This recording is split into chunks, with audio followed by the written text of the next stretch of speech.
Joselina Hernández, soy médica, nací en la provincia de Buenos Aires, nací en San Isidro, pero hace 44 años que vivo en el partido de San Miguel, ex General Sarmiento. ¿Ustedes van a tomar nota de esto? No. Ah, no, me da cositas para ir más pausado, digo, no. Bueno, entonces no hacemos. Entonces, haciendo cuentas y sabiendo que este año cumplimos 40 años de democracia, es fácil entender que estudié en la época del proceso. Yo me recibí en el año 78. Después, como médica, lo que me ocurrió es que tenía muchas preguntas más que certezas. Y entonces empecé a estudiar para poder ser mejor médica desde esta mirada de acompañamiento y cuidado, que no estaba formada para eso, pero yo necesitaba hacer eso. Así que estudié cosas que a veces no tenían nada que ver con la medicina, tenían más que ver con educación, porque la pregunta para mí era el cómo, y me parecía que educación era una forma de llegar. Y bueno, eso. Pero para entrar en tema, yo estudiaba con los hijos de los militares. El teniente coronel, el capitán, qué sé yo, no, pero esos dos me acuerdo.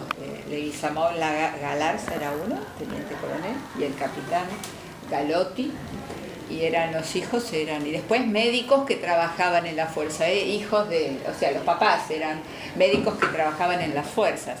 En ese momento, obviamente, eran compañeros de facultad y nada más para mí.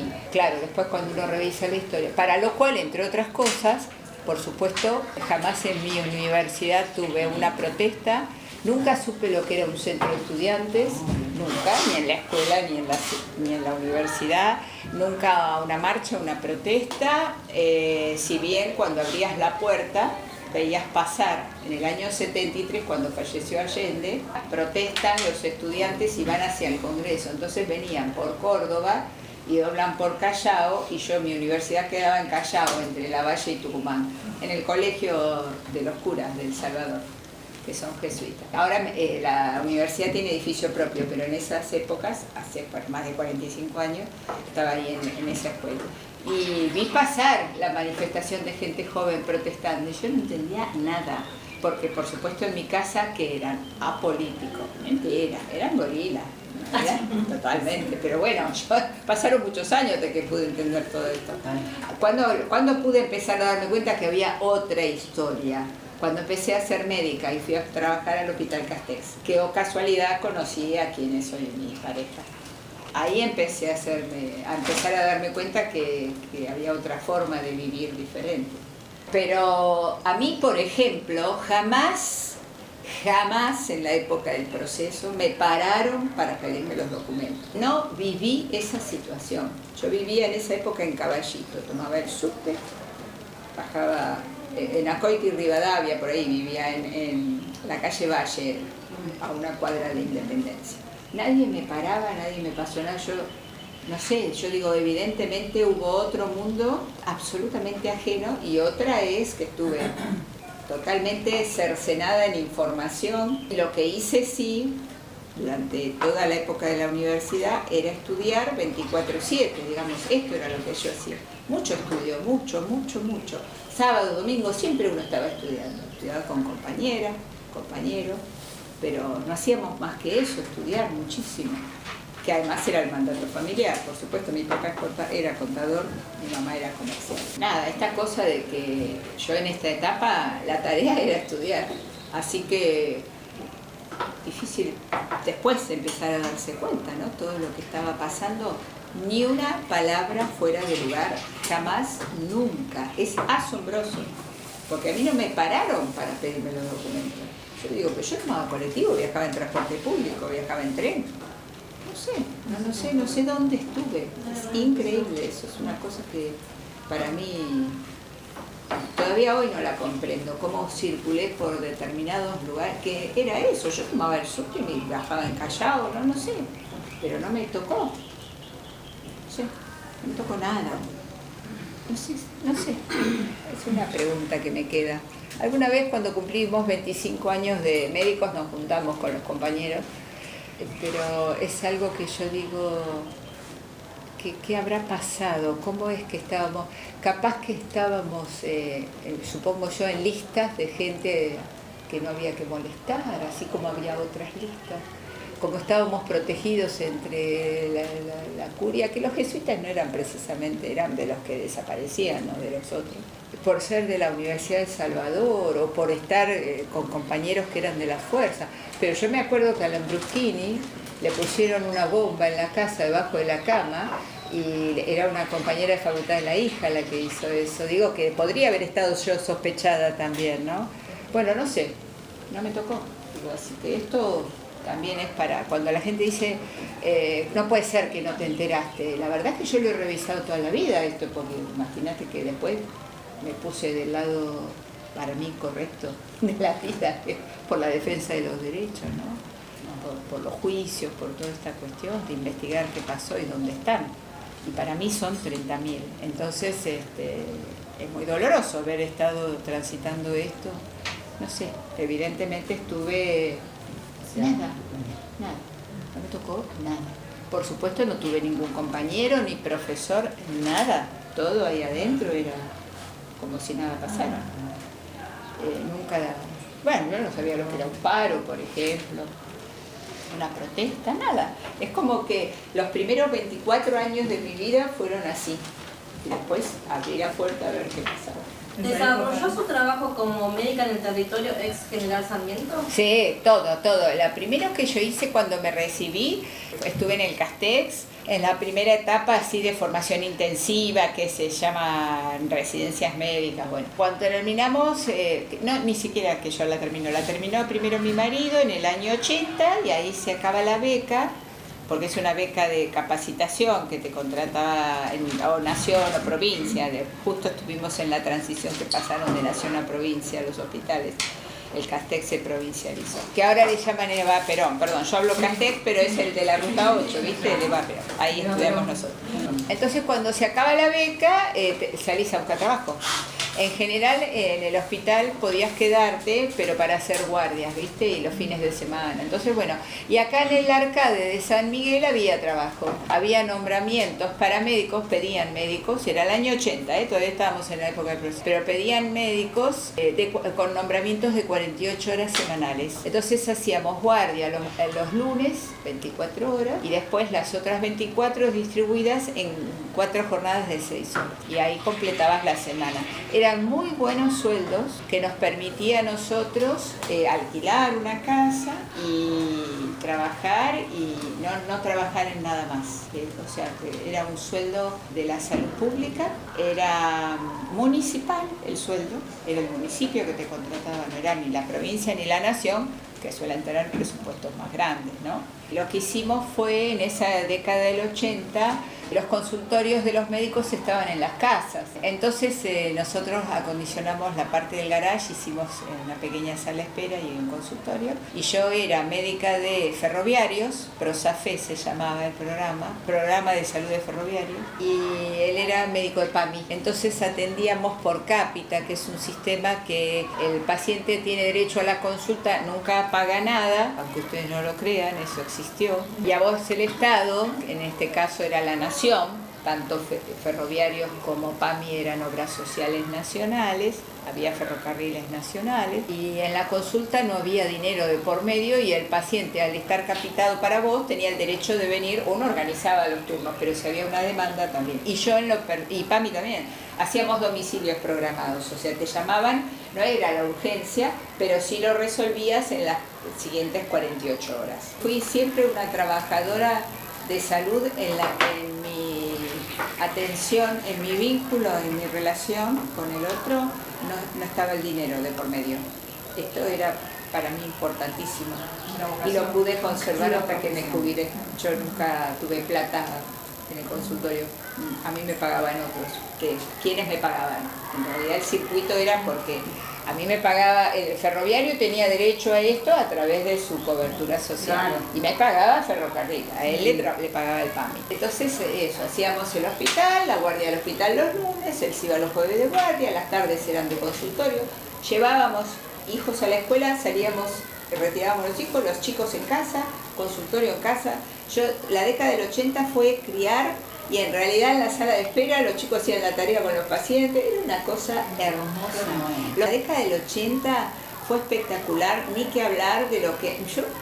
Me llega primero la liberación de Nicaragua, la fiesta que fue, porque ya estaba en otro contexto, que el vivir mi propia democracia, porque empecé a entender lo que era el concepto de la región, de lo que era la patria grande, de lo que era Latinoamérica, porque nosotros estábamos todos con golpes de Estado y poco a poco los vamos recuperando, la democracia, ¿no?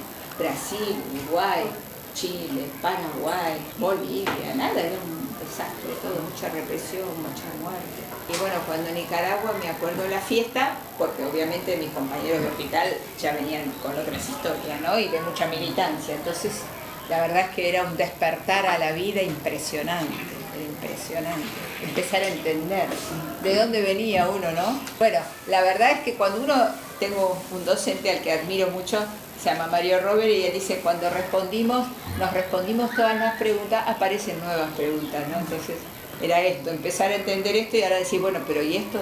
Tiene que ver con esto y con esto.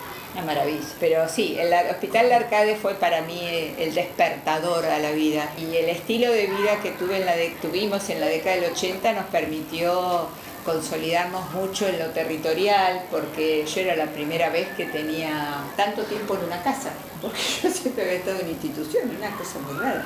¿Cómo veía, veía el sistema de salud en la época que empezó a trabajar en el ex partido General Sarmiento?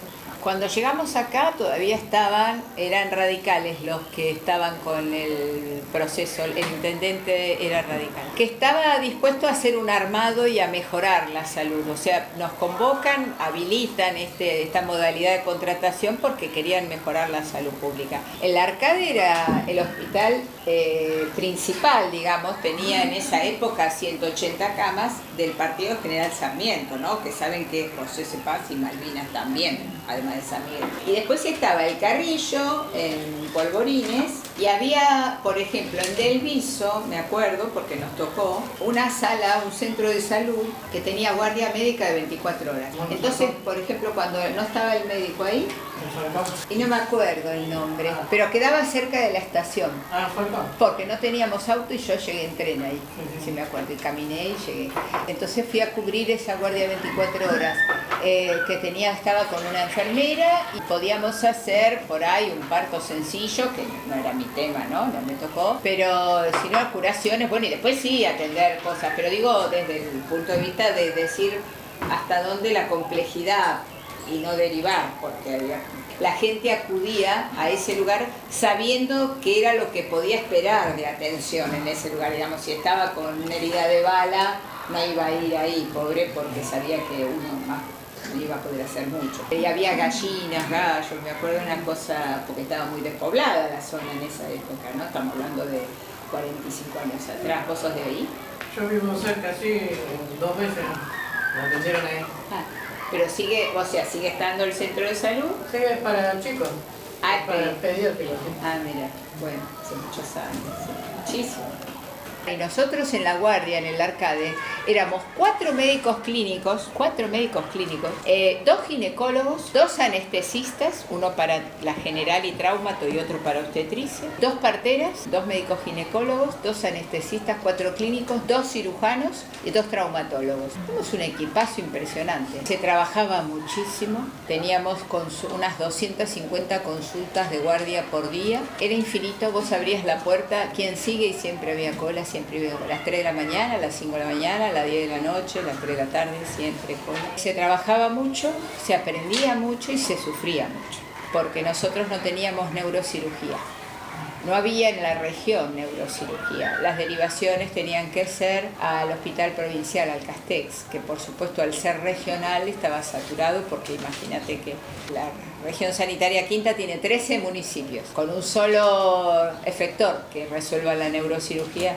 ¿Y qué recibíamos? Mucho accidente, porque el Arcade está en intersecciones de rutas, ¿viste? La 202, la ruta 8. Bueno, en ese momento también nos llegaban de la 197.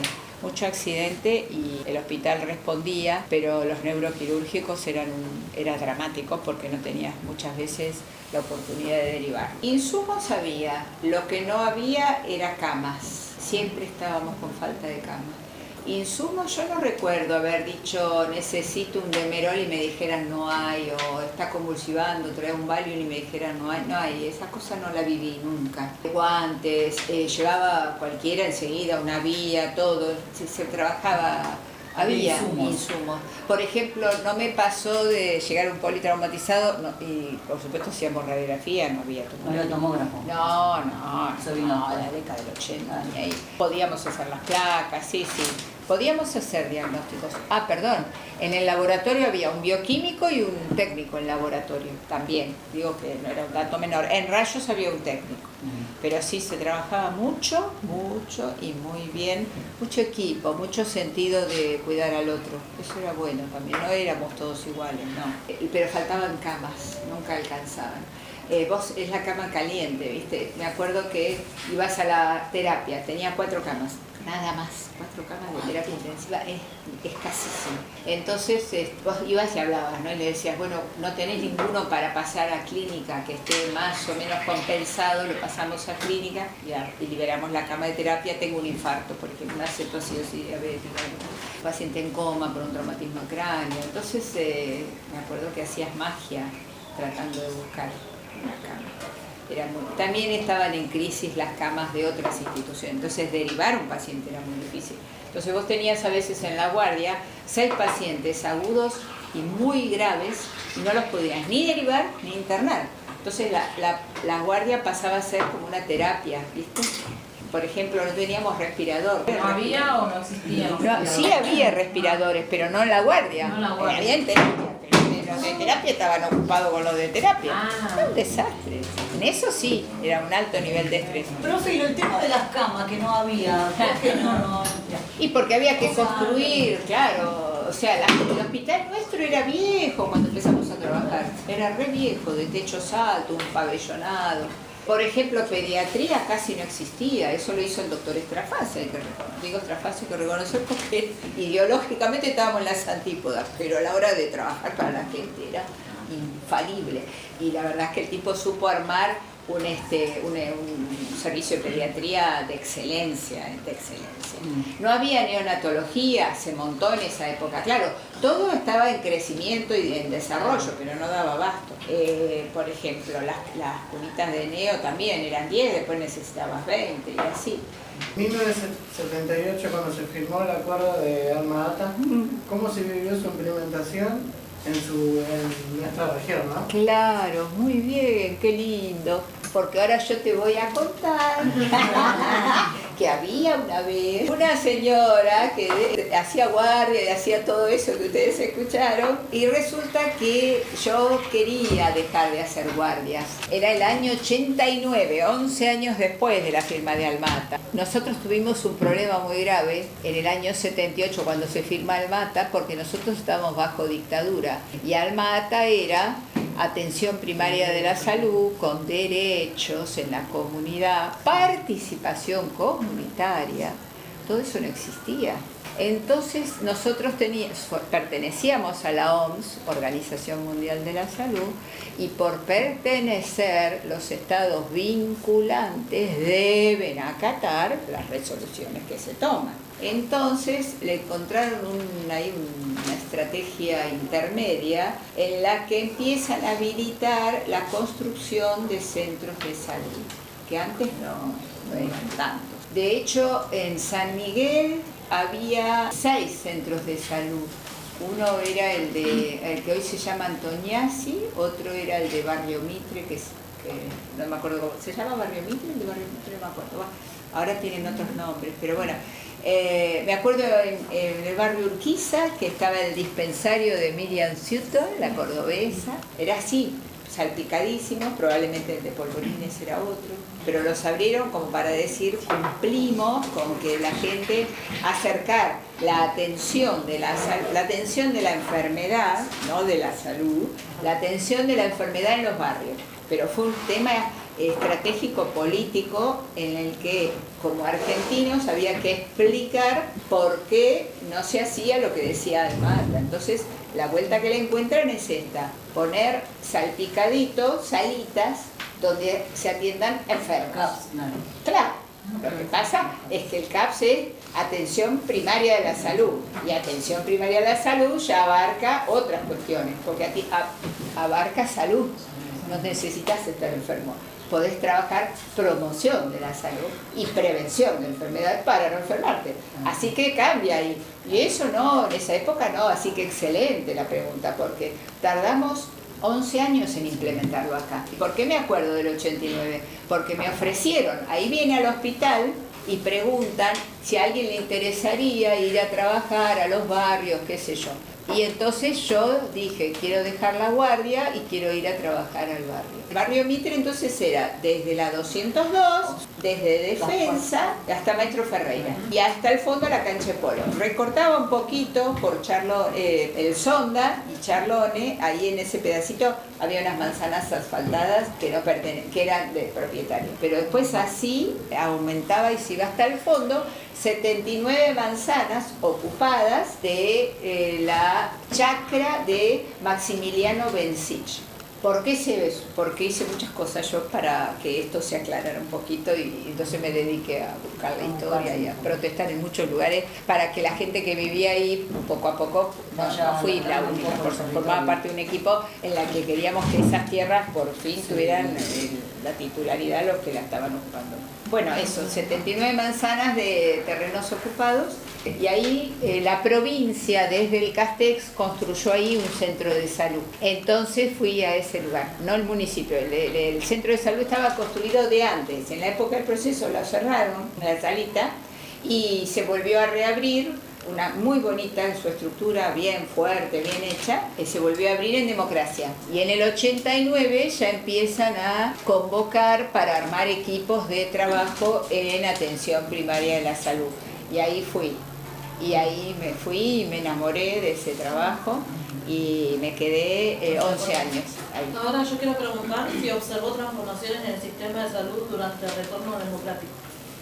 Sí, yo en el Centro de Salud de Barrio Mitre, además como estaba tomada la decisión política de armar estos equipos y de implementar la estrategia de APS bajada por Almata, porque uno cuando es un país que está vinculado a una Organización Mundial de la Salud, no solo debe escuchar lo que se decide y votar, sino que además después cada año tiene que mostrar, tiene que elevar informes de cómo progresa esto a lo que se comprometió a hacer. Y entonces la cosa crecía y había una decisión política y además había dinero, porque ¿cómo se hacen estas cosas? Estas cosas se hacen a veces con presupuesto municipal, que por supuesto es insuficiente, con presupuesto nacional, y el presupuesto nacional viene porque si vos estás vinculado a esa decisión de implementar la APS, los bancos internacionales te bajan dinero para que vos lo hagas. Y eso es deuda externa, pero la verdad es que es para servicios. Entonces vos, si mejorás la salud de la gente, trabajas mejor. Claro, pero además sos un mejor trabajador y si generás trabajo y riqueza, el país puede devolver ese dinero. Entonces, no es que todo lo que uno pide prestado es una porquería y es mala palabra. Hay cosas que son buenas que existan para mejorar la calidad de vida, porque cuando vos necesitas darle... ¿Qué?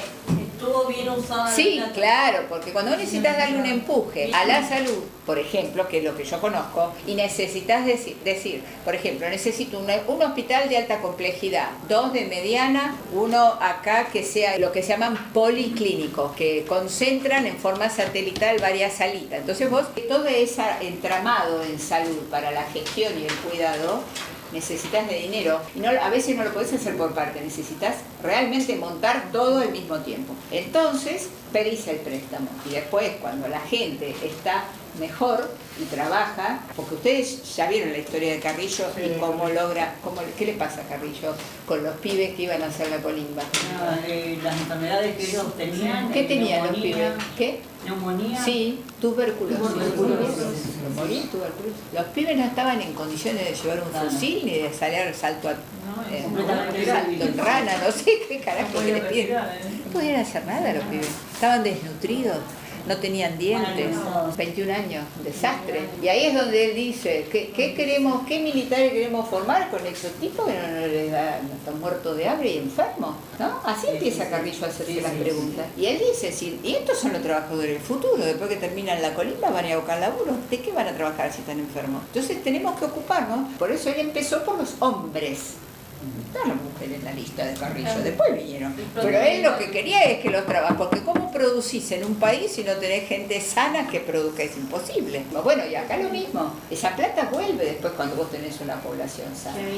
Entre otras cosas, digo, yo hablo de salud, también otros podrían decir, si no está claro, muy bien, lógico. Por supuesto, claro. Yo hablo de lo que a mí me tocó. Pero era empezar a darse cuenta qué lugar ocupaba tu profesión para poder mejorar la nación, ¿no? Ahora yo les voy a contar que había una vez una profesora, una señora de gabinete era. Yo tenía en el barrio Mitre 4 escuelas en el área de influencia, que no voy a dar los números porque después cambiaron todos los números, así que ahora ni me lo sé. Pero el asunto es que yo dije, para hacer promoción de la salud, vamos a los pibes. Primero porque cuanto más pequeño vos detectes los problemas, más posibilidades de que mejoren. Y segundo porque ellos tienen capacidad de promover en las casas, ¿no? Cuando en las casas no hay tiempo para ir a atenderse, cuando en las casas a veces los papás no saben leer ni escribir. Entonces, desde el niño le entrábamos. Y entonces fui a las escuelas. ¿Y quién estaba ahí? Alguien que ustedes conocen. Maricón. Ah, Maricón. Bueno, así que allá nos conocimos. Éramos vecinas después, pero ya gritaba de esa época así. Siempre habló a los gritos y se rió a los gritos. Eso no lo cambió. Eso no cambió.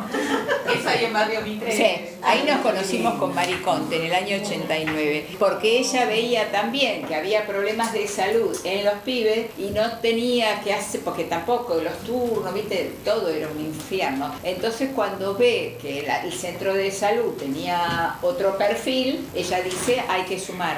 Y se conjugaron los astros y hasta el día de hoy trabajamos juntas en distintos... Sí, porque ella más o menos contó y también había muchas violaciones. Había sí, con la parte de las adolescentes también. Una nosotros parte trabajamos muy fea. nosotros con la adolescencia y ella había comentado esto, que había, como había empezado a trabajar acá en el barrio Mitre, tuvo que atravesar muchos casos de violaciones y tuvo que ir como a acompañar a los chicos, a las familias con las charlas estas. Muchos chicos creían que eran cosas normales, Sí. se daban cuenta que no Porque se era veían así. las casas de la Creían, familia. había chicas que me comentaban que creían que en todas las casas pasaba lo mismo, como que era algo de la normalidad. Sí. Y ahí con las charlas y todo esto se dieron cuenta que no, que lo que estaban pasando ellos no era normal y que no tendría que pasar. Que no corresponde. Que no corresponde. Claro, muy bien. Bueno, tal cual. Entonces ya está, Ah, esa bonito la charla. ella tachala. Sí. Nunca por buenas profesiones. Un personaje, una apasionada. Sí, así nos conocimos, trabajando por los derechos de las personas, ¿no? El derecho a decidir, básicamente. Sí, muy difícil era todo porque había mucha cuestión naturalizada. Yo ahora estoy estudiando una diplomatura en salud internacional. Me puse pues me la debían. Yo quería entender mejor, viste, estas cosas de por qué así, por qué así, por qué no. Cuando yo era chiquita y hacía preguntas, a mí mi mamá me contestaba, cállate, mocosita de mierda, que sos muy chica para hablar de esas cosas. Esa fue mi educación sexual integral. Olvídate, de eso no se habla y nunca supe cuándo sería la puta edad en la que me tocaba hacer las preguntas, porque cuando después ya estaba muy grande. Así que no era fácil dialogar en ningún lado y en mi casa tampoco. Entonces esto de poder ver que uno lo puede ayudar a otro a la edad que aparece la pregunta, no, digo, no, como cosita de mierda, espera, si la pregunta está hoy, se ve que, bueno, entiendo que mi mamá no se animaría a responderme, no tendría también sus propios problemas. Muchos años de terapia y me dijo la psicoanalista, ¿cuándo me voy a ir de alta? Cuando deje de estar enojada con tu mamá. Bueno, así, sí, claro, hay que trabajar mucho, para mí el antes, ¿no? Cuanto antes mejor, y en Barrio Mitre encontré eso. Bueno, y ahora en el trabajo final me piden que articule esto que el compañero me pregunta, ¿no? Lo de alma ata acá. Y entonces acá en este final me preguntan, bueno, todo esto que usted aprendió ¿viste? Los acuerdos, los tratados, qué sé yo, todo queda lejos, ¿viste? En Ginebra. Ya las palabras son como antiguas. Claro, sí, la verdad. Bueno, la cosa es que cuando fui a trabajar a Barrio Mitre, los neumonólogos, cuando supieron que me había ido allá, me decían, ay, por favor, pongan rifampicina en los tanques de agua, todo el mundo tiene tuberculosis, porque la rifampicina es una de las drogas que se usa para...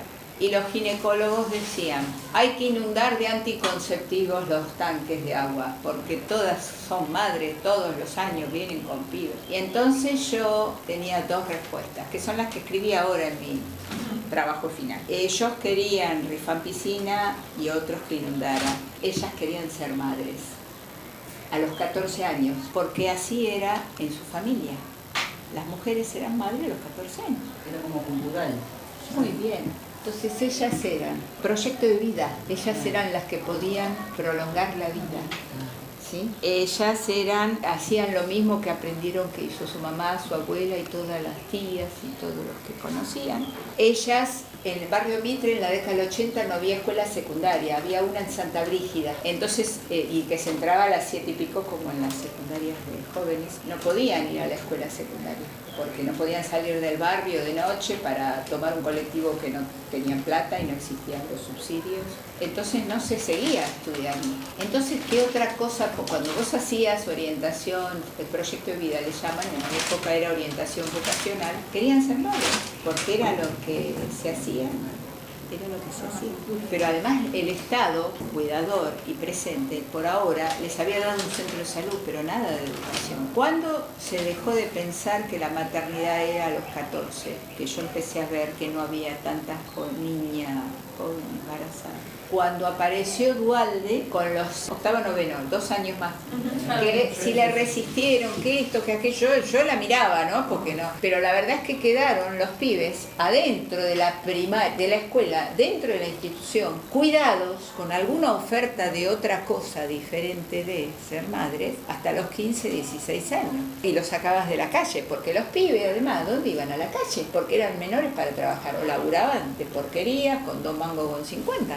Pero la verdad es que no había proyecto de vida para estas personas, porque no podían seguir estudiando. Dualde hizo jardines de infante, hizo la sala de 5 obligatoria, e hizo octavo y noveno. 2 aulas más, que otros baños, que otra circulación, todo eso berenjenal, que era un lío. Me acuerdo que todo el mundo se peleaba con todo el mundo, que no podía hacer. Que se armó un lío en educación, que yo nunca entendí si finalmente sirvió o no sirvió, pero a mí desde salud me sirvió para dejar de ver niñitas embarazadas y pibes en la calle. Eso yo lo vi la diferencia. Y la verdad es que no tengo nada que hablar con Dualde, nada de qué hablar, pero esto lo vi. Después sí, aparece la obligatoriedad con el tiempo, otra ley que hace que la secundaria sea obligatoria. Cuando eso es obligatorio, el Estado debe construir la escuela. Entonces, ahí ya hasta los 17 o 18 tenías que estar en la escuela y no podía hoy para entrar a laburar que a nosotros nos ocurría acá cuántas veces en el SEBA. ¿Por qué venís a la escuela? Y porque si no tengo el certificado de secundario completo no puedo trabajar, porque es ley. Entonces dije, bueno, al margen de los trastornos que se producen, porque nunca es sencillo volver a la escuela de cuando no la pudiste terminar en tiempo y forma, la verdad es que en eso un estado presente que ofrece te permite a vos ya otra mirada de tu futuro. Digo, estas cosas que uno por ahí no las ve mientras las va viviendo, ¿no? Pero que después a la distancia se da cuenta la importancia de algunas leyes. O sea, el derecho a estudiar, eso es una maravilla. No existía, no existía. Terminabas la primaria y se acabó. Ahora es la secundaria. Y después salita de 4, también era obligatorio. Y así, ¿viste? Entonces ampliás cada vez más.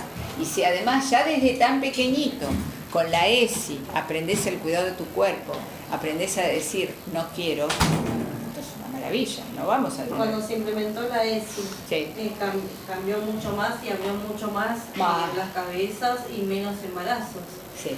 Lo que era, digamos, un mandato, dejó de serlo porque era como que ya terminaban hasta sexto, vamos a decir, estaban desocupadas, tenían tiempo libre y era la única opción que tenían era llevar adelante una casa, una familia. Sí. Y con eso fue Un corte. Sí, sí.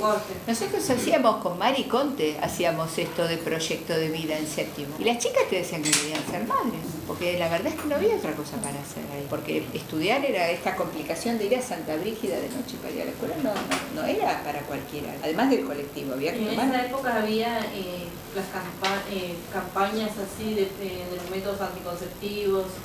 No, la ley ya es con la ESI que salió, la ley de salud sexual y reproductiva, ¿no? Y hoy diríamos no reproductiva también. Pero sí, es de la época, o sea, es de Ginés García, González García, que es en la misma época en que en educación sale la ESI.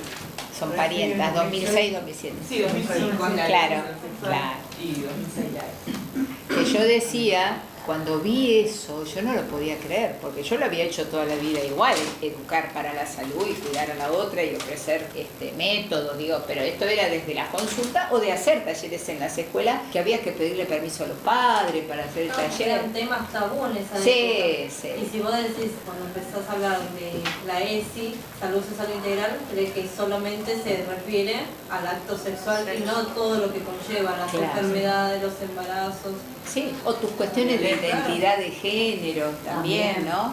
Que hoy esto, digo, qué alivio para la gente, cuando se autopercibe de otra manera y no está censurada, señalada, porque es ley. Después, obviamente, atrás está todo lo otro que uno trae en la mochila, que hay que trabajarlo, pero digo, por lo menos estamos instalados desde los derechos, ¿no? A ser como somos, hacer lo que queremos, muy hermoso eso. Para mí, Aceptarlo y ser aceptados. claro. También. Aceptarse uno mismo. Claro, esa es la parte que siempre hay que volver a empezar, ¿no? Qué Uno lo puede difícil, llevar che. adentro. Mirá y vos uno lo que puede- dice ahora la vicepresidenta de que sos piojoso, no sé, es una cosa tan poco cuidadosa. Qué dolor, Sí. qué dolor, no se hace. Nuestro país vivió un periodo de hiperinflación y creciente desocupación que derivó a la crisis del 2001. ¿Cómo lo vivió usted desde su rol de trabajador de la salud? Para mí esta es la cuarta vuelta de gobiernos que nos cuidan. El primero fue el de Martínez de Oz, en la época del proceso, que yo lo viví. Después el de Men, ¿no? El de Cana. El Menemato. Y después viví el de Macri, también, con las tarifas. Bueno, y ahora ganó otra vez el neoliberalismo. Bueno, los saqueos. Yo estaba en Barrio Mitre, vivía la desesperación de la gente. En esa época yo pensaba que había códigos barriales. Entonces, adentro del barrio se cuidaban. Las cosas que ocurrían igual eran violentas y muy tristes, no eran dentro del barrio. Había así una cuestión de código. Yo estuve 11 años en Barrio Mitre y a mi Salita jamás le hicieron nada, no me rompieron ni un vidrio. Me llevaron en 11 años una corneta de pinar, que es el estetoscopio para escuchar embarazada, Sí. que es de madera, como un juguete. Sí, porque venían en Se lo llevó un hermanito cuando falleció. Y un ventilador de pie, que está bien. Si se lo llevaron y lo usaron, porque la verdad que el calor con la chapa era insoportable. Dijo, está bien, alguien que lo necesitaba. Bueno, nada nunca en la vida me robaron, nunca. Y yo estaba en los saqueos en el año 89, porque el barrio fue el epicentro, empezaron ahí los saqueos en Mitre y el Maestro. Entonces la gente se llevó lo que pudo, lo escondió, lo enterró, las latas, bueno, me ocurrieron consultas como, por ejemplo, doctora, ¿este chico puede tomar café? Y entonces yo, que nunca termino de aprender, digo, ¿pero por qué café? ¿Por qué no leche? Que yo tenía una sala de leche, tenía leche. Y me dice, ¿y porque ahora tengo tanto? Que habían robado los tacos. Es que ahora tengo tanto. Se mandó al frente sur. Otro viene con una diarrea que no se podía mantener en pie. Eran latas de durazno. Nunca en la vida había comido duraznos en lata y esas cosas. Vos tuviste los saqueros, No, yo sí curaba lo de los perdigones. Yo los vi, yo curaba lo de los perdigones, pobrecitos que venían a curarse. Sí, la espalda, el montón de perdigón.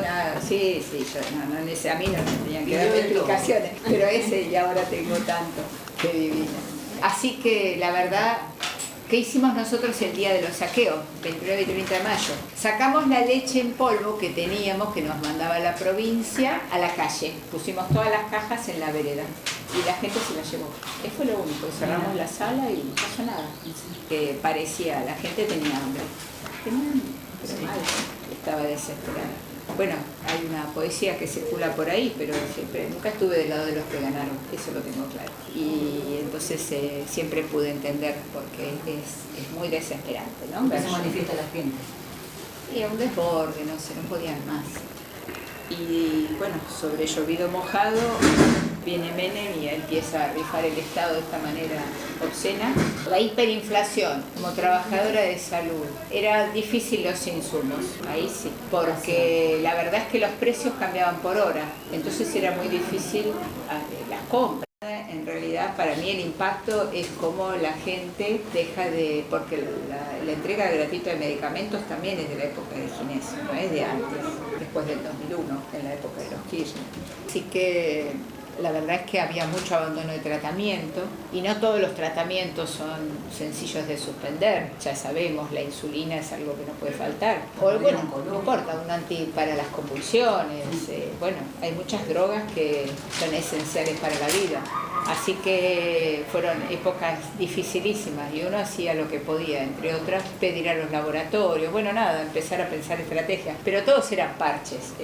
Y acompañar, básicamente hacíamos asambleas, reuniones, bueno, toda una militancia con mucha presencia para cuidar, porque las balas no faltaban, lo que nunca faltan son las balas, ¿viste? Así que hay que ser muy cuidadoso con la gente, no eso, que traten de entender por qué no tiene trabajo, por qué no tiene comida, por qué no tiene casa, pero acompañar, a veces con la presencia ya ayuda, ¿no? La fuerza del abrazo, que es esto que vamos a tener que recuperar ahora prontito.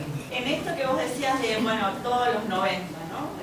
El neoliberalismo, sabemos, desabastecimiento, falta de insumos. ¿Cuáles son las estrategias o lo que hicieron todos los trabajadores de la salud en defensa de estos derechos del hospital? Y te lo digo sabiendo, estando en la calle, ¿no? Pero digo, me parece que está bueno como poder recuperar esas luchas, o sea, che, ¿qué hicieron los laburantes del hospital cuando veía que no tenías ni gasa, ni alcohol, ni para asegurar, ni nada, digo?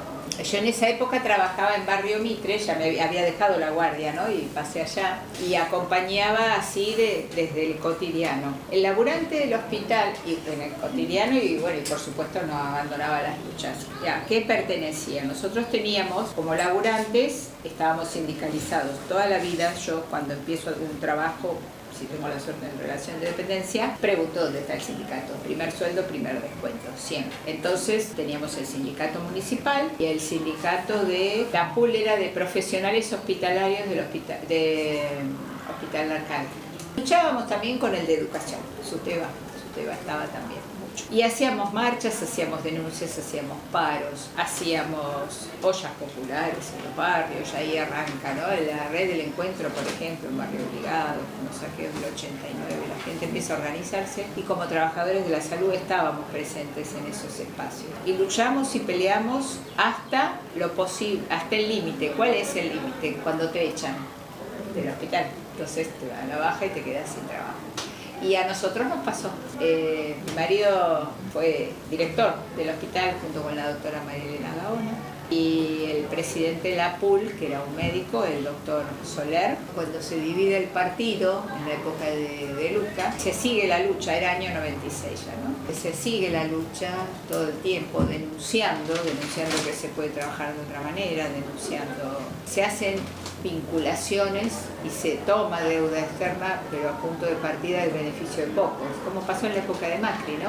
Una deuda gigantesca, pero no para invertir, no para construir ni mejorar, sino para la patria financiera, dejar la guita y percibir un interés. O sea, los que manejaban el país tenían esta posibilidad de rifar, vender y ganar. Bueno, todo eso se denunciaba y bueno, lo primero que hicieron en diciembre asume De Luca y en enero lo sacan. Sí, le dan la baja el 30 de enero al presidente del sindicato de profesionales, que era el doctor Soler. Queda la dirección del hospital, que era absolutamente afín al sindicato profesional. Habían llegado a directores por consenso, elegidos por el hospital. Se había respetado eso desde las autoridades municipales, y en marzo la echan a la directora del hospital, a la doctora Gaona, y en abril lo echan a mi marido, porque nunca ninguno dejó de hacer las luchas, ni las marchas, ni las denuncias, porque además ellos tenían conocimiento perfecto de cómo se podía gestionar sin robar, porque lo habían hecho 4 años antes. Ellos estaban en la dirección del hospital antes. Entonces, cuando se ve todo este proceso de vaciamiento, ¿cómo se logran las privatizaciones a precios miserables? Primero haces un Estado ineficiente, te haces que funcione mal, y después cuando vos decís toda una porquería, no sirve para nada, lo rifas, entonces lo vendés. Y entonces esto, ¿qué pasó con el PAMI? El PAMI pasó a ser de la gerenciadora, se tercerizó, dejó de tener dependencia hospitalaria. En nuestro caso renunciamos al PAMI, fuimos médicos de PAMI desde el año 82 al 96, en el 96 renunciamos, porque la verdad es que trabajar para una gerenciadora donde se vulneraban además muchos de los derechos que estaban instituidos, lo dejamos. Fíjate vos, lo primero que hizo Menem en el año cuando asumió fue vender los ferrocarriles. Yo me acuerdo porque yo era médica, PROSAFE, Programa de Salud Ferroviaria. Me quedé sin trabajo porque no había más ferroviarios, se privatizó, claro, y no había más pacientes. El policlínico ferroviario, que está en Retiro, que era un monstruo de 10 pisos, un servicio de hemodinamia, una alta complejidad, asombrosa, todo rifado, pasó a ser un geriátrico. Bueno, me quedé yo sin las transformaciones que hizo. Sí, perdimos. Mi marido era médico de guardia de la empresa de líneas marítimas argentinas, que hizo Menem, rifó las líneas marítimas, que los buques eran 40 buques de alta mar, pero las rutas, lo grave era perder las rutas comerciales, porque líneas marítimas argentinas es comercial, entonces tenían viajes a Japón, era en realidad desde Sudáfrica, iban tocando distintos puertos hasta llegar a Japón. Todo eso de carga y descarga y de llevar productos, todo eso era una renta, era superavitaria. Elma era superavitaria. Mi marido era médico en el sanatorio de los laburantes, desde el capitán hasta el cocinero, él atendía. El operario de los barcos, sí, claro, y de la empresa en sí, que tenía toda una gestión desde el Ministerio de Relaciones Exteriores y de Comercio. Era importantísimo, las rutas comerciales. Todo lo rifó. Y por supuesto cerraron el sanatorio y mi marido se quedó sin trabajo. Entonces lo echaron del hospital, cerró, renunciamos al PAMI, que se venía una etapa siniestra. Me quedé yo sin ferrocarril y dejó Elma. Yo me quedé solo con el municipio, fue el único laburo que nos quedó. Mi municipio, mi sueldo municipal. Nada, y bueno, barajar y estar, pero jamás bajamos ninguna bandera, no importa. Porque la verdad es que igual, yo cuando una vez escribimos acá en las historias, vieron que hacemos la autobiografía, y yo puse, mi vida fue generosa y complaciente. Pero no, primero jamás me faltó nada, ninguna necesidad, pero además pude elegir, y entonces siempre elegí, estuve en el lugar de los que no ganaron, pero no importa, elegí. Y nada, esas luchas fueron terribles, a capa y espada. Después del tercer despido y de la disolución de la asociación de profesionales que la ocuparon para las oficinas, cerraron todo, no había más sindicato, después se reflotó, pero llevó bastante tiempo, la gente se alineó en el hospital, empezó a obedecer, porque tenía miedo de quedarse sin trabajo, que está bien, yo tampoco hay que emularse, no tiene sentido, eso cada cual sabrá hasta dónde puede, pero fueron épocas horribles, muy difíciles, y estábamos supuestamente en democracia, pero no había, sí, había mucho desabastecimiento en la década de los 90, no en la de los 80, en la de los 90. Mucho, porque además la decisión política era no abastecer, este era el tema, o sea, no había servicios de salud ni servicios de educación, era la época de la Marcha Blanca también, ¿no? Que después le instalan la carpa hasta que tienes, bueno, sí. O sea que educación también daba la pelea, por eso digo que estábamos juntos, yo puedo recordar eso con Estela Maldonado, muchísimo estar juntos y acompañarnos, pero no sé si respondí en algo, sí, mucho dolor, porque además vos venías de la dictadura, digamos, para aquellos que habíamos vivido, y vos no podías ni opinar, ni hacer, decir, mucho pensar tampoco, y de pronto en democracia creías que todo eso no iba a ocurrir y al final estábamos igual. Era muy difícil. Una pregunta, ¿usted cómo llegó a su gobierno? Porque nos contó la profesora que usted participa o participó de Sofovia. Queríamos que nos cuente su experiencia o cómo llegó ahí.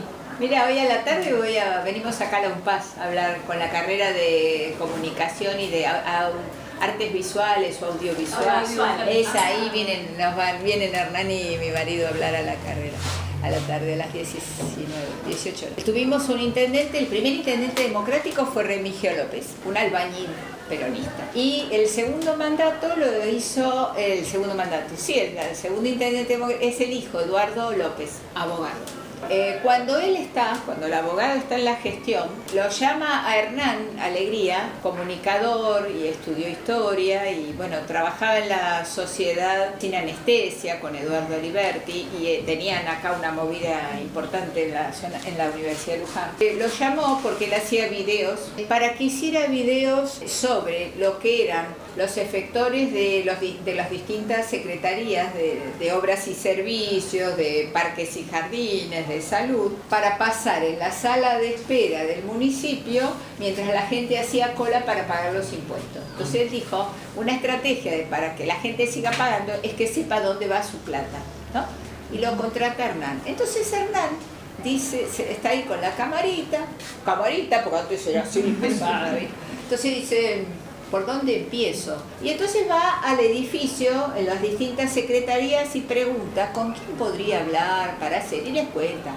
El contrato de Eduardo López para hacer un video sobre cómo funciona. Entonces le dicen en la Secretaría de Salud, bueno, dice, vaya a hablar con los directores del hospital, dice, que le expliquen para qué se está haciendo en salud. Y entonces Hernán va al hospital, en la dirección del hospital estaba mi marido, año 88, y ve en la dirección del hospital dos cosas que a Hernán le impactaron mucho, que en la oficina del director del hospital había una mesa inmensa, rodeada de sillas y nada más, como que era una mesa de trabajo para mucha gente. No había ahí un escritorio, viste, con la foto de la familia, no, esas cosas no, una mesa de laburo, y arriba de la mesa estaba el diario Página 12, y la verdad es que para él fue un marcador. Dijo, acá hay laburo y hay ideas. Y se puso a hablar con mi marido, y la verdad es que el primer video que hizo Sofovial se llama Un aporte en salud para General Sarmiento. Y ahí empezamos la vida juntos, porque lo que ocurría es que se encuentra en esa forma de registro la oportunidad de que sea un instrumento para debatir sobre los problemas de la gente. O sea, los temas de los videos tenían que ver con lo que a la gente le pasaba. Entonces hay, por ejemplo, con Adelma Molinari, videos que fue una pionera de trabajar acá discapacidad. Entonces se hicieron videos sobre ceguera en la Fundación Nano, personas con discapacidad en las escuelas para sordos, en las 500. Se hicieron, ¿qué nos pasa en el 90? Llega el SIDA. Y lo que ocurre es que el primer debate que aparece es si teníamos que atender a los pacientes con SIDA en un hospital polivalente, donde había neonatología, cirugía. Por supuesto, los trabajadores de salud querían que no atenderlo, que se lo lleven a otro lado, los famosos sidarios, así como leprosarios, sidarios, tuvieron lugar para los enfermos de SIDA. Y la postura de la dirección del hospital era, esto es puertas abiertas y acá se va a atender todo el mundo que lo necesita. Entonces ocurre que se pincha Diana Videgain, directora de enfermeras, enfermera universitaria, y ella decide atender ella porque estaba comprometida con el cuidado, sacarle sangre con aguja acanalada a una enferma con SIDA y tuberculosis en la sala de clínica. Decide sacarle ella la sangre para que no se lesione ningún otro trabajador, que ella se hizo responsable de esa extracción, y se pinchó con la aguja acanalada. Y se armó un revuelo en el hospital porque era un accidente profesional, culpa de que habíamos ingresado una enferma con SIDA, más o menos querían quemar el hospital. Un desastre, diciembre. Bueno, se organizaron unas jornadas para la comunidad, pero para todos, para el 100% de los trabajadores, durante 4 días en el Club Juventud Unida a la vuelta del Arcade, para reflexionar, ese fue el título de la jornada, qué nos pasa con el SIDA. Y ahí fue que la gente pudo empezar a entender la importancia de no discriminar. porque si vos discriminás, lo que vas a lograr es que la persona que está enferma no te diga que tiene SIDA. Vos te vas a no cuidar creyendo que no tiene, y en realidad la postura en salud es cuidados universales. Muy bien. Me cuido con todos por igual, no me importa si tiene o no tiene, me cuido. Y si me cuido no me enfermo. Ocurrió en el Arcade, y lo tenemos videado, el testimonio de un ginecólogo que cuando la madre dijo que era portadora, obviamente en el parto hay manipulación de sangre, pero vos usas guantes, digo, usas barbijo. Cuando la mamá dice que tiene SIDA, nadie recibe al bebé. Como un trabajador de salud. No, un desastre, lo tenemos videado eso, no importa, pero digo, esas cosas pasaban. Pero en el Arcade porque hicimos estas cosas, pero se debe haber pasado en todas partes del mundo, entiendo yo. Pero también el SIDA se transmitía por relación sexual, o sea... Sí, totalmente. Claro, la mamá contrajo la enfermedad por una relación sexual sin protección. Claro. Pero después le transmitió de manera vertical, por vía placentaria, el virus al bebé. Todos los bebés de madre portadora nacían en esa época con el virus, eran positivos. Podía ser que fuera memoria inmunológica de la mamá, se lo medicaba por 6 meses, bueno, muchas cosas, no importa, pero digo, ese bebé tenía virus en su sangre, y la mamá también.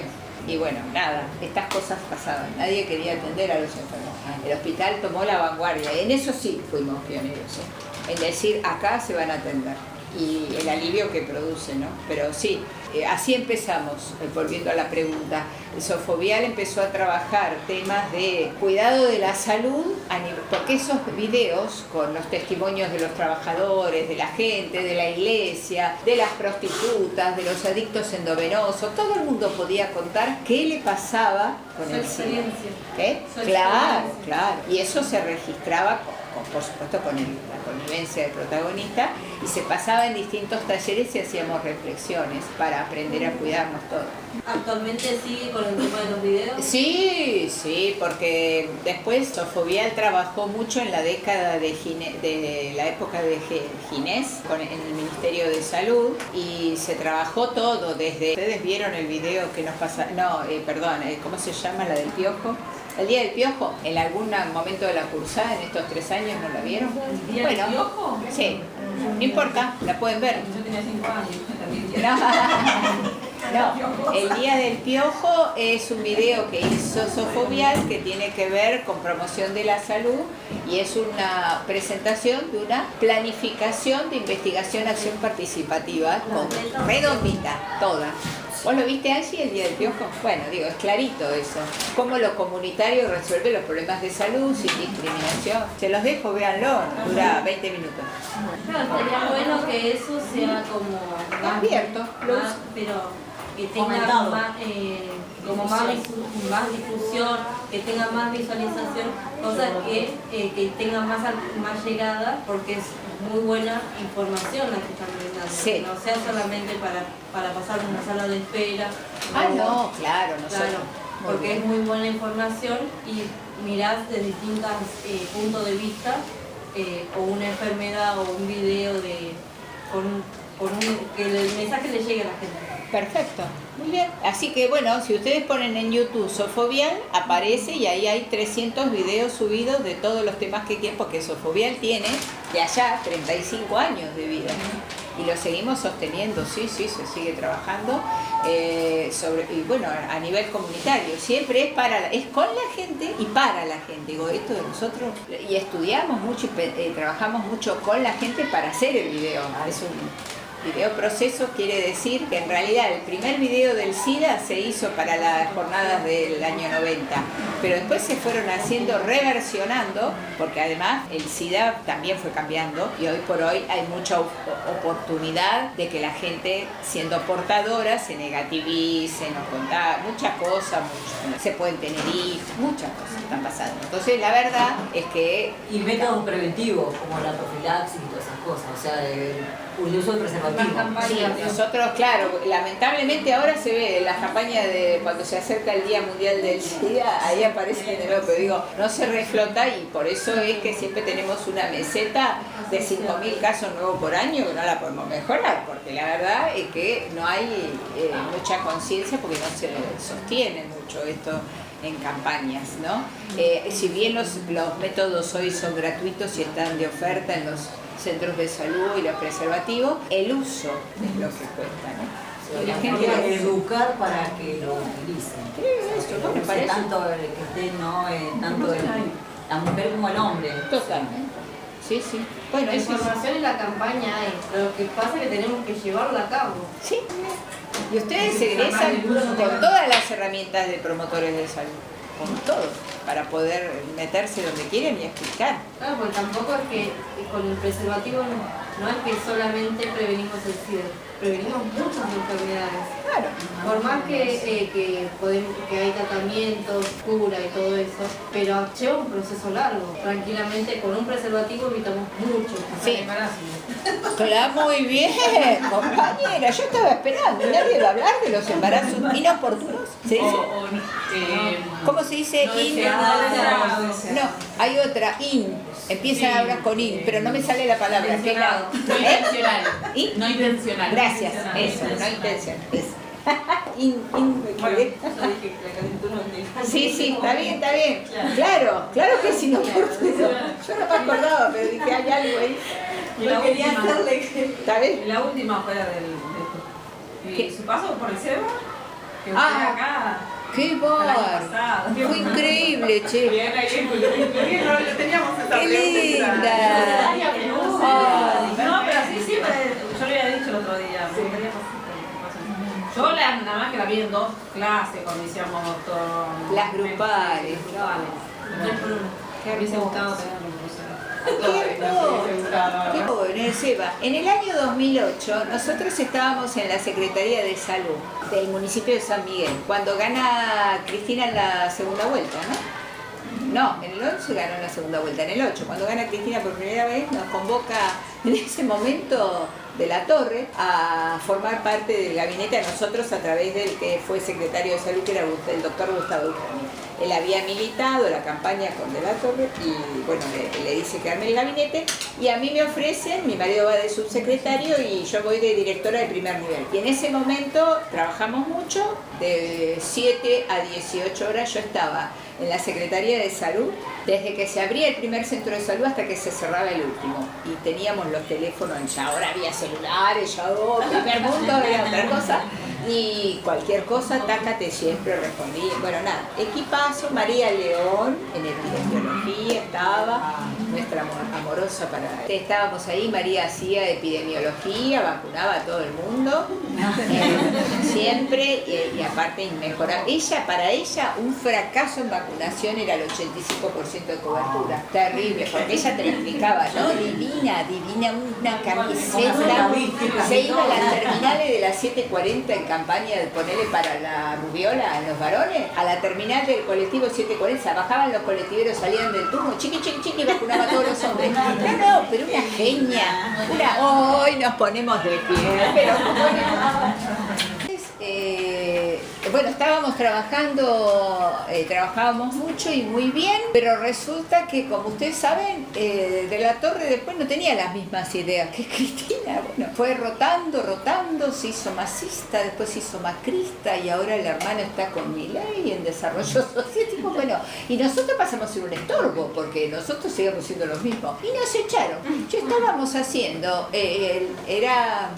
sí, increíble, estábamos haciendo el cierre, mira vos, de IRAP, que es infecciones respiratorias agudas bajas en infancia, que es una de las causas de mortalidad en los inviernos en niños de bajo peso o prematuros. Entonces habíamos hecho un seguimiento y el 98% de los casos de IRAP se habían resuelto en los centros de salud con el programa PROAP, se llama, que con los aerosoles y las enfermeras. Pero maravilloso, solo el 2% había requerido internación. ¿Por qué? Porque los centros estaban abiertos de 8 a 18, teníamos red, teníamos comunicación, Teníamos logística con oxígeno en las camionetitas que llevaban insumos para trasladar los bebés en caso de que no hubieran mejorado, claro, o que iba a pasar mal la noche, se llevaba al del hospital para pasar la noche. Bueno, una red, trabajamos, nos fue maravilloso. Estábamos cerrando con las jefas de los centros la devolución con la infectóloga, con la doctora Mari Mastruso, del éxito que había sido esa campaña, y entra, no me acuerdo, el jefe personal desfigurado que nos traía las vacas. Nos echaron a todos, al secretario, a la subsecretario, a los directores del programa, nos echaron a todos. Bueno, y ahí quedé. Y entonces Daniela de Sousa, enfermera, licenciada, hoy es docente en UNPAS, me da un papel, un pedacito así, ¿viste? Sería de lo que uno se estaba secando las lágrimas. Me da un número de teléfono y me dice: Silvia Reboredo, habla con esta persona, me dice, es para vos, ese lugar es para vos. Bueno, la llamé y Silvia estaba en el Hospital Mercante en ese año, en el diciembre del 2008, y me presenté y el SEBAS empezaba tercer año en el 2009 porque era la primera promoción de egresados y hacía falta un docente para taller de salud pública 3. Quizás no todos saben que Silvia Reboredo fue la primera directora de esta escuela. Claro, los 2 primeros años, porque el Mercante tenía 2 aulas, entonces primero y segundo año pudieron dar ahí, pero después ya no había lugar. Entonces Gigi nos permitió pasar a la escuela. ¿Qué? ¿En la facultad era la UNPAS? Claro, sí, pasamos ahí, que en ese momento era la escuela de formación profesional de oficios del municipio. Ahí trabajábamos nosotros desde el 2009 hasta que nos echaron también y después fuimos para acá. Pero digo eso, ¿viste? ¿Qué sientes el echado? Ese día no me echaron tantas veces. Vos sabés que es como una vez me dijo Mario Robert, bueno, de mejores lugares me han echado, dice. Cuando le echaron una vez más, dijo, bueno, porque de la Universidad de La Matanza también nos echaron, de muchos lugares, es increíble, porque pensás diferente y la batalla, yo no me quedo callada, me pueden echar, pero no voy a cambiar. Entonces, bueno, ahí viene el problema, somos un grano, ¿vio? Molestamos. Y bueno, entonces fuimos, vine acá, a mí ya me tocó trabajar en la Escuela de Oficios, di taller 3, me enamoré del proyecto, me pareció que era una forma en una etapa de profesional como médica que me permitía transmitir, viste, experiencia de por dónde iba la cosa para conmover. Tenía yo mucha cabeza por el tema de esofobial, por tantos años de Barrio Mitre, por trabajar con Mari, con las escuelas. Entonces dije, es la oportunidad de pensar con otros, es una maravilla. Y después entonces me anoté para taller 1 y así estuve muchos años con 2. Después dije a Silvia, venía de mañana, digo, yo necesito también, porque después de la fiesta de egresados veía a la gente que no conocía, dije, es el turno tarde. Entonces venía una vez a la mañana y otra vez a la tarde, así podía conocer a todos. Y después fui asesora, como ahora Patricia Sosa, fui 3 años asesora. No me gustó, me gustaba el aula, no me gustaba la gestión ahí, había mucho papel, mucha reunión, dije no.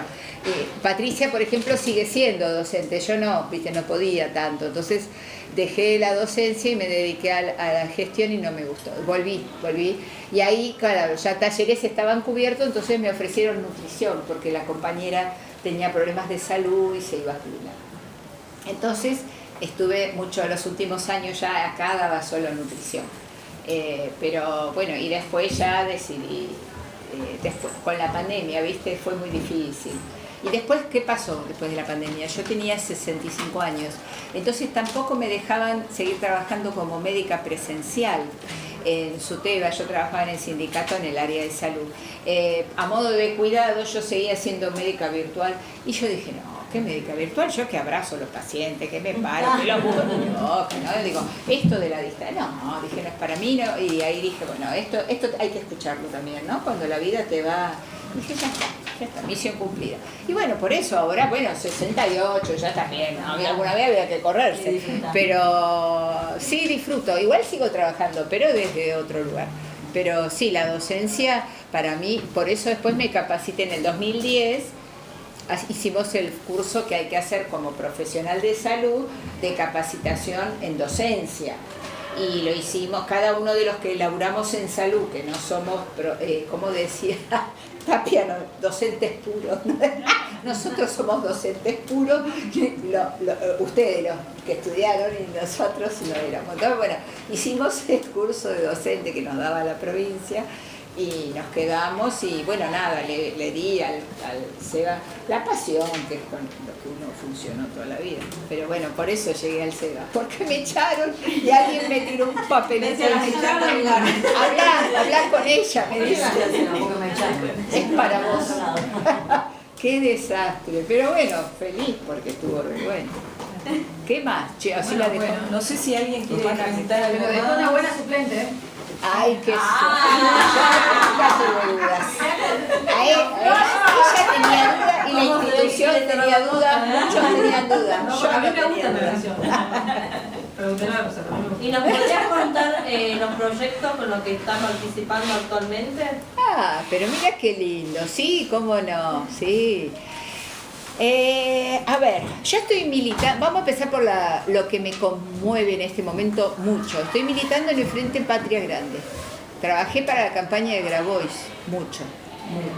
Todo lo que pude con mi edad, casa por casa, boleta por boleta, con la diferencia de que hoy lo hice acompañada, incentivada por mi hija y acompañada por mi nieta de 9 años. Abuela, ¿vas a ir? ¿Te puedo acompañar? Abuela, ella hacía así, che, los autos paraban y les dábamos la boleta. Y así, no, fue una cosa que yo dije, perdón, si la vida tenía algo más para dar. Sí, Miramar, allá, estando allá, nada, yo como decía, somos como 10, pero no importa. ¿Qué logró Grabois en Miramar? Un resultado del 10% en las PASO. Felicitaciones del dirigente porque fue la mejor elección en toda la Argentina. No sacó tanto porcentaje en ningún lado. Entonces yo le explicaba a mi nieta, digo, ¿ves que es posible esto? Obviamente con un 10% no importa. ¿Y después qué hizo? Que esto es una maravilla. Esa humildad que él dijo, el que pierde acompaña. Y el tipo se montó, dos minutos tardó en decir, muchacho, a la calle de nuevo y hoy Massa. Traga, como decían, no sé qué, unos de izquierda, taparse la nariz. Yo no soy masista, la verdad es que no, pero sí no quería correrme de un gobierno nacional y popular, no me quería correr de ahí, y bueno, después lo milité a Massa, hasta nada, así, hasta donde pude. Así que, ¿qué es lo que hago? Eso, primero milité, no pierdo la coherencia. Los derechos, todo esto, y se vienen épocas difíciles y vamos a acompañar también, como siempre. Nuestra cuarta vuelta, la cuarta se viene. Bueno, y después soy docente en la Escuela de Gobierno de Floreal Ferrara, que se llama Escuela de Gobierno en Salud Floreal Ferrara, que, para hacerla fácil, depende del Ministerio de Salud de la provincia de Buenos Aires. Digamos, mi jefe es primero Axel Kicillof, después Nicolás Krepla, que es el ministro de Salud, y después es Mario Rovere, el director de la Escuela de Capacitación, que fue con el que estuve en La Matanza, que él era decano de la carrera de Medicina, donde también nos echaron, y así es genial. Pensar diferente y ya te tienen miedo, ¿viste? Esa es la cosa, que te tienen miedo y te echan. No importa, no fuimos por doctorado y armamos de nuevo y así, porque como dice García Linera, lo habrán escuchado, bueno, eso, ¿qué es la vida? Eso. Ganar, trabajar, ganar, vencer, y de otra vez después te va mal, bajar, caerse, levantarse, trabajar, ganar. Y él dice que es la vida del militante eso. Y bueno, nada, y ahora estamos así, en la red. Yo había dicho resistencia, ¿no? Porque es una palabra que me enseñó Soler. Cuando perdimos una vez más, cuando nos echaron del hospital, dije, ¿y ahora qué hacemos? ¿Ahora qué hacemos? Resistir. Y entonces dije, bueno, hay que resistir. Y ahora me dice mi marido, no, resistir. Me dijo, no, ningún resistir, insistir. Y dije, me gustó, vamos a insistir. Sí, así que estoy trabajando de docente en esa escuela, que ¿qué es? Es una, que no, yo creo que sí que la va a poder sostener, Axel, esperemos. Capacita a los trabajadores de salud de la provincia de Buenos Aires. ¿Quiénes son los trabajadores de salud de la provincia de Buenos Aires? Todos los que conocemos en los hospitales, los que conocemos en las salitas, pero también capacita promotores de salud. La tecnicatura en salud depende de ese lugar, que empezó este año, en septiembre, la tecnicatura de promoción de la salud, que el currículum ella no lo va a contar, pero lo escribió Mariconte, entre otras, con otras 2 pedagogas. No saben el recurso que tienen en este lugar, ustedes ni se imaginan, no lo va a decir nunca. Así que ella trabajó fuertemente, sobre todo en pandemia, armando ese currículum, y hoy la carrera está aprobada por Educación y está implementada y se están dando clases. Digo, ¿sabes lo que es eso? Ella parió de su hijo, una amarilla. Bueno, entonces capacitamos promotores, capacitamos técnicos en las tecnicaturas duras como de enfermería, de laboratorio, de imágenes, de electrocardiograma, todas esas se capacitan en la Escuela de Salud, pero también ahora capacita las aristas sociales, porque promotores es eso, ¿no? Comunidad, territorio, estar con la gente.